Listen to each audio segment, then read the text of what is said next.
கர்த்தருடைய பரிசுத்த நாமத்திற்கு மகிமை உண்டாவதாக. தேவன் அருளியப்ப மினிஸ்ட்ரி மூலமாக உங்களோடு தொடர்பு கொள்வதிலும் இந்த மகிழ்ச்சி அடைகிறோம். இன்றைக்கும் இந்த நாளிலும் தேவன் நமக்கு கொடுக்கிற வார்த்தை நாகும் 1 அதிகாரம் 7 வசனம்.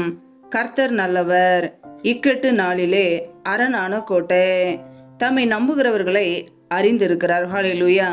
கிறிஸ்துவுக்குள் பிரியமானவர்களே, கர்த்தருடைய வார்த்தை சொல்கிறது, கர்த்தர் நல்லவர், இக்கட்டு நாளிலே அரணான கோட்டை, தம்மை நம்புகிறவர்களை அறிந்திருக்கிறார் என்று. பிரியமானவர்களே, நம்முடைய கர்த்தராகிய இயேசு கிறிஸ்து நல்லவர், நமக்கு நன்மைகளை கொடுக்கிறவர், நம்மை ஆசீர்வதிக்கிறவர். ஹல்லேலூயா. கர்த்தர் நல்லவர், இக்கட்டு நாளிலே அரணான கோட்டை. பிரியமானவர்களே, இக்கட்டு நாளிலே கர்த்தர் மாத்திரமே நமக்கு பாதுகாப்பு.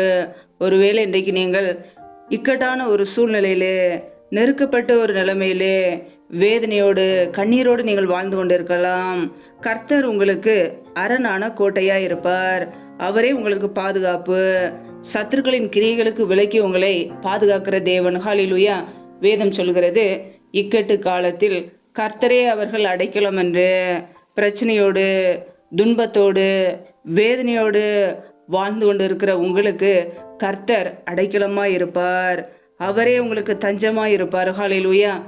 வேதத்திலே நாம் வாசிக்கிறோம், 72 சங்கீதம் 12 வசனத்திலே, கூப்பிடுகிற எளியவனையும் உதவியற்ற சிறுமையானவனையும் அவர் விடுவிப்பார் என்று. ஒருவேளை நீங்கள் கர்த்தரை நோக்கி கூப்பிடலாம், உதவி இல்லாமல் சிறுமைப்பட்ட ஒரு நிலைமையில இருக்கலாம். கர்த்தர் உங்களை விடுதலையாக்குவார். ஹல்லேலூயா. மனுஷனுடைய உதவி விருதா. இக்கட்டு காலத்திலே கர்த்தர் மாத்திரமே நமக்கு உதவி செய்கிறவர், நம்முடைய நெருக்கங்களை நீக்குகிறவர், நம்முடைய சஞ்சலத்தை நீக்குகிறவர், நம்முடைய வருத்தத்தை நீக்குகிறவர், நம்மை ஆசீர்வதிக்கிறவர். ஹல்லேலூயா. வேதத்தில் நாம் வாசிக்கிறோம், 108 சங்கீதம் 12 வசனத்திலே, இக்கட்டில் எங்களுக்கு உதவி செய்யும் மனுஷனுடைய உதவி விருதா என்று நான் பார்க்கிறோம். பிரியமானவர்களே, இக்கட்டு காலத்திலே, பிரச்சனை நேரத்திலே கர்த்தர் மாத்திரமே நமக்கு உதவி செய்ய முடியும். மனுஷனுடைய உதவி விருதா, வீண், பயனற்றது. நம்முடைய வாழ்க்கையிலே பிரச்சனை நேரங்களிலே மனிதர்களை நம்புவோம் என்றால் நாம் ஏமாற்றப்பட்டு கண்ணீரோடு நிற்போம். பிரியமானவர்களே, பிரச்சனையோடு பாடுகளோடு வாழ்ந்து கொண்டிருந்தால் கர்த்தராகிய இயேசு கிறிஸ்துவை நோக்கி கூப்பிடுங்கள். அவர் உங்களுக்கு உதவி செய்வார். மனுஷனுடைய கண்களிலே தயவை உண்டாக்குவார். கர்த்தர் உங்களுக்கு நல்லவராய் இருந்து நன்மைகளை கொடுப்பார். ஹல்லேலூயா. வேதத்தில் நாம் வாசிக்கிறோம், நீதிமொழிகள் 11 அதிகாரம் 8 வசனத்திலே, நீதிமான் இக்கட்டு நின்று விடுவிக்கப்படுவான் என்று வேதம் கூறுகிறது. நம் கர்த்தராகிய இயேசு கிறிஸ்துவை சொந்த இரட்சகராக ஏற்றுக்கொண்டோம். நாம் அவருடைய பிள்ளைகளாய் இருக்கிறோம். இக்கட்டு நேரத்திலே, ஆபத்தான ஒரு சூழ்நிலையிலே கர்த்தரை நம்பும்போது அவர் நம்மை விடுதலையாக்குவார். ஹல்லேலூயா. அவரே நமக்கு அடைக்கலாம், அவரே நமக்கு பாதுகாப்பாக இருக்கிறார். கர்த்தர் நல்லவர், இக்கட்டு நாளிலே அரணான கோட்டை, தம்மை நம்புகிறவர்களை அறிந்திருக்கிறார். நம் கர்த்தராகிய இயேசு கிறிஸ்துவை விசுவாசிக்கும் பொழுது, அவரே நம்முடைய நம்பிக்கையாக கொண்டு வாழும்போது அவர் நமக்கு நல்லது செய்வார், நன்மைகளை கொடுப்பார். பிரச்சனை நேரங்களிலே அரணான கோட்டையாக இருந்து, அக்னி மதிலாக இருந்து நமக்கு பாதுகாப்பு கொடுப்பார். ஹல்லேலூயா. எந்த சத்துருக்களின் கிரியைகளோ, பொல்லாப்புகளோ, தீங்குகளோ நம்மை தொட முடியாது. பிரியமானவர்களே, அவருடைய உள்ளம் கைகளிலே நம்மை வைத்திருக்கிறார். யாரும் நம்மை அவருடைய கரங்களிலிருந்து பறிக்க முடியாது. கர்த்தராகிய இயேசு கிறிஸ்து நமக்கு நல்ல தகப்பனாயிருந்து, மேய்ப்பனாயிருந்து நம்மை வழி நடத்துவார். கர்த்தருடைய பிள்ளைகள் இக்கட்டு நாளிலே, ஆபத்தான ஒரு சூழ்நிலைகளிலே, நெருக்கடி நேரங்களிலே கர்த்தரை மாத்திரமே நம்புவோம். அவர் நமக்கு நல்லவராக இருந்து உதவி செய்வார். சோதனை தாங்கத்தக்க பலன் கொடுப்பார். அதிலிருந்து தப்பி செல்ல வழிவாசலை உண்டாக்குவார். ஹல்லேலூயா. கர்த்தர் தாமே உங்களை ஆசீர்வதிப்பாராக. ஆமேன். நம்மை நாமே அவருடைய கரங்களிலே தாழ்த்தி அர்ப்பணித்து ஜெபிப்போம். ஜெபம்.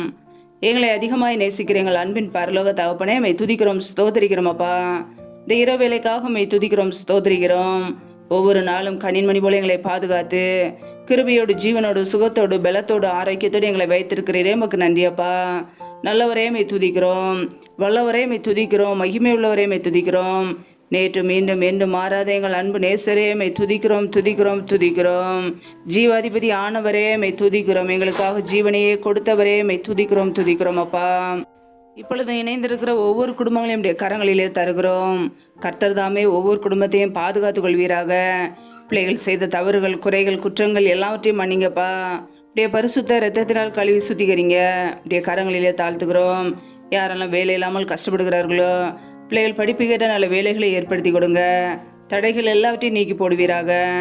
யாரெல்லாம் திருமணமாகி நீண்ட நாட்களாக குழந்தை இல்லாமல் குழந்தைக்காக ஜெபிக்கிறார்களோ, கர்த்தர் மனமரங்கி ஆசீர்வதிங்கப்பா.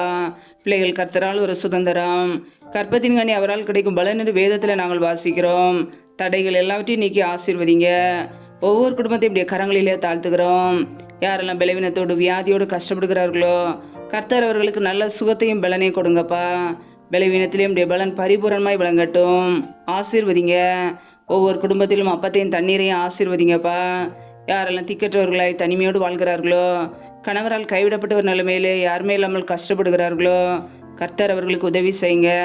திக்கற்ற பிள்ளைகளுக்கு நிறைய சகாயர் என் தேவன் மாத்திரமே உதவி செய்ய முடியும்.